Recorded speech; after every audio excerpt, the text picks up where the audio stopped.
जय हो जय हो। मित्रों, आप सभी को पता है कि जब बच्चे पढ़ते हैं ना, सारे बच्चों को एक जैसे मार्क्स नहीं आते हैं।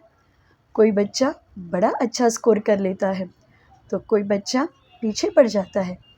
क्या वजह है उसकी? उसकी सबसे बड़ी वजह है ज्ञान का क्षयोपक्षम। तो चलिए, आप जानना चाहोगे ज्ञान का क्षयोपक्षम क्या होता है, और आपको वो भी जानना होगा कि कैसे हम पढ़ाई में आगे बढ़ सकते हैं। हम आज भक्तांबर की छठी गाथा के माध्यम से इसको जानेंगे।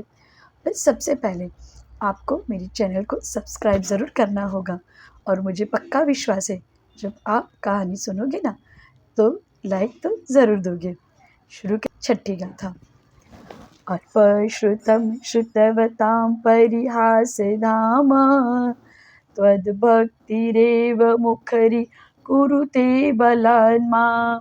यत्कोकिलः किल मदो मधुरं विरोति तच्चाम्रचारुकलिका निकरे कहेतु। मित्रों, इस भक्तामर की छठी गाथा में कितना अर्थ भरा हुआ है। कहते हैं, हे भगवान, हम तो अल्प बुद्धि वाले हैं, हमारे पास कोई क्षमता नहीं है, फिर भी हम आपकी पूजा करने निकले हैं, हम आपकी अर्चना करने निकले हैं, हम आपकी भक्ति करने निकले हैं।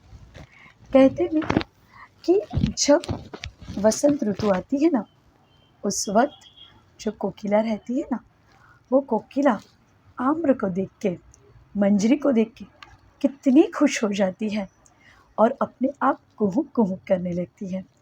वैसे ही भगवान, मैं जब आपके दर्शन करता हूँ, जब मैं आपको करता हूँ, देखता हूँ, तब भक्तिवश मैं भी आपकी स्तुति करने लगता हूँ। भले अल्प बुद्धि का हूँ, पर मेरी भक्ति ही आपकी स्तुति करने के लिए मुझे प्रेरणा देती है। और ऐसा कह के हम अपने जीवन में भगवान से एक ही प्रार्थना करते हैं मित्रों, कि कुछ भी हो जाए, हमारी भक्ति आपके प्रति कभी भी दूर ना हो जाए। मित्रों, भक्तांबर की महिमा बड़ी अपरंपार है, आप सभी जानते हो, हम भी जानते हैं। पर भक्तांबर की जो छठी काव्य है, वो छठी काव्य में तो जो स्टूडेंट्स की ज़िंदगी में, जो पढ़ने वाले बच्चों हैं उनके ज़िंदगी में, जो आगे कुछ और भी पढ़ना चाहते उनकी ज़िंदगी में बड़ा ही चमत्कार ला दिया है। कैसे? एक स्टोरी बताती हूँ मैं आपको, और फिर आपको तो पक्का विश्वास हो जाएगा कि भक्तांबर की गाथा में बड़ा चमत्कार है।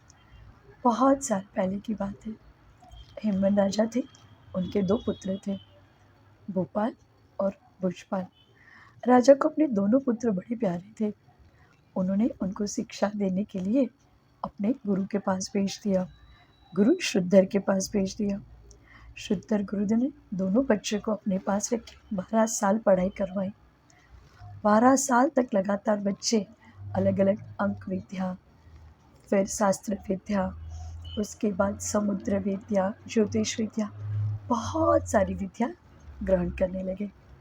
दोनों बच्चों को गुरुदेव एक सरीखा पढ़ाते थे, पर फिर भी छोटे भाई को सब कुछ तुरंत से याद रह जाता था, समझ में आ जाता था। उसका ज्ञानावर्ण कर्म, जो ज्ञानावर्ण कर्म था ना, उसका क्षय हो गया था, पुण्य की प्राप्ति हो गई थी, और उस वजह से सब याद रहता था। पर बड़ा भाई था, उसको बड़ी तकलीफ होती थी, कुछ याद नहीं रहता था। ज्ञानावर्ण कर्म का जो उदय था, ज्ञानावर्ण कर्म मतलब वो कर्म जो हमें आगे पढ़ने में, अध्ययन करने में अटकाता है। कर्म कैसे बनता है? आप किताब इधर उधर रख देते हो, आप किताब को मंदिर में से भी लेके यथास्थान नहीं रखते हो, किसी को पढ़ाई में हेल्प नहीं करते हो, पढ़ने वाले में डिस्टर्ब करते हो, जो पढ़ रहा है उसकी किताब छीन के कहीं पे छुपा देते हो। ऐसा कार्य करने से आपको ज्ञानावर्ण कर्म का क्षय हो जाता है। मित्रों, कभी कभी आप सोचते हो कि भाई ऐसा करने से क्या फ़र्क पड़ता है? आपको बुरे कर्म का फल तो भुगतना ही पड़ता है, ये भाव में नहीं तो अगले भाव में। और इसीलिए आपको जितनी पढ़ाई आती है ना, किसी को हेल्प करे पढ़ाने में, और कभी भी किसी के पढ़ाई में बाधा मत डालिए। तो बस दोनों भाइयों जो पढ़ रहे थे, 12 साल हो गए।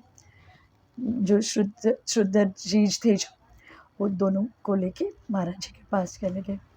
हाथ जोड़ के उन्होंने महाराज जी से कहा कि महाराज जी, मैंने दोनों बच्चों को बड़ी अच्छे से अध्ययन करवाया है, पर क्या पता किस वजह से बड़ी बेटे को बिल्कुल विद्या नहीं चढ़ी है।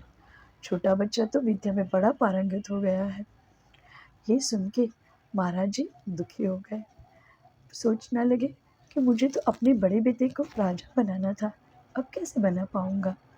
और फिर प्रजा की बात सुन के, पंडित जी की बात सुन के कि छोटा बेटा ज़्यादा होशियार है, बड़े बेटे को कुछ समझ में नहीं आ रहा है, उन्होंने अपना जो राज्य है ना वो छोटे बेटे को सौंपने का नक्की किया।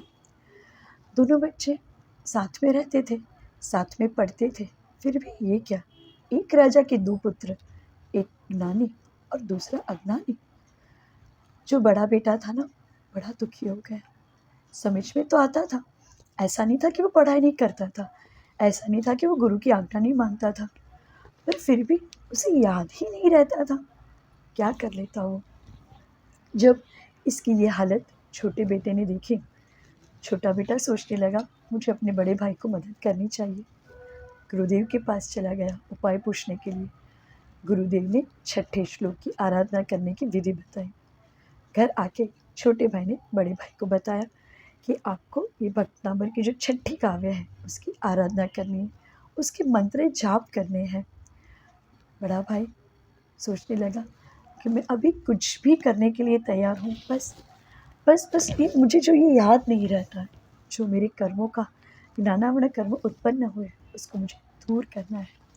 छोटे भाई ने जैसे बताया था वैसे ही बड़े भाई ने अध्ययन शुरू कर दिया और साथ में उन्होंने क्या किया, छठे गाथा जो है उसकी पूरी विधि सर आराधना करनी शुरू कर दी।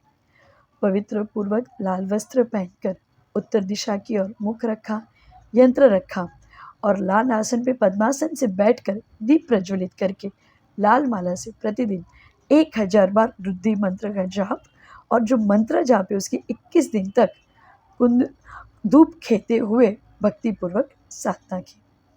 और मित्रों, आपको आश्चर्य होगा, जब ये आराधना उनकी संपन्न हुई तब तक उनकी बुद्धि का बहुत विकास हो गया था। इतनी कुशाग्र बुद्धि हो गई थी। और वो किस वजह से 21 दिन के अनुष्ठान के बाद जो बड़ा बेटा था ना भोपाल, उसका साक्षात्कार जिन शासन की अधिष्ठात्री ब्राह्मी नाम की देवी से हुआ। उसने कहा, वत्स, तुम्हारे भक्तामृत स्तोत्र की भक्ति व साधना सफल होगी। और इस प्रकार भक्तामृत स्तोत्र की भक्तिपूर्वक आराधना व साधना से भोपाल की कुशाग्रमति बन गया और ऐसा धुरंधर विद्वान हो गया कि उसने बहुत सारे पुराण भी लिख लिए। और तो और ये कोई संदेह नहीं रहा कि सच्चे मन से जो भक्तांबर की आराधना करता है ना, उसके अशुभ कर्मों का क्षय हो ही जाता है और वो आगे पढ़ने में बड़ा ही होशियार हो जाता है। ये है भक्तांबर की छठी गाथा की महत्व।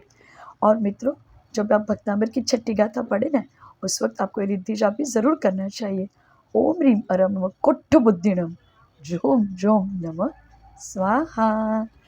बस मित्रों, आपको भी यदि अच्छे से पढ़ाई करनी है, आपके बच्चे पढ़ाई में कहीं पीछे पड़ रहे हैं, या आपको भी ऑफिस में जाना है, कंप्यूटर की कुछ एडिशनल पढ़ाई करनी है और आपको रहे कि मुझे बहुत सारी हेल्प चाहिए गुरुदेव की, भगवान की, और क्या करूं मैं आगे पढ़ सकूं, तो आपको भी ये भक्तांबर की छठी गाथा की आराधना ज़रूर करनी है।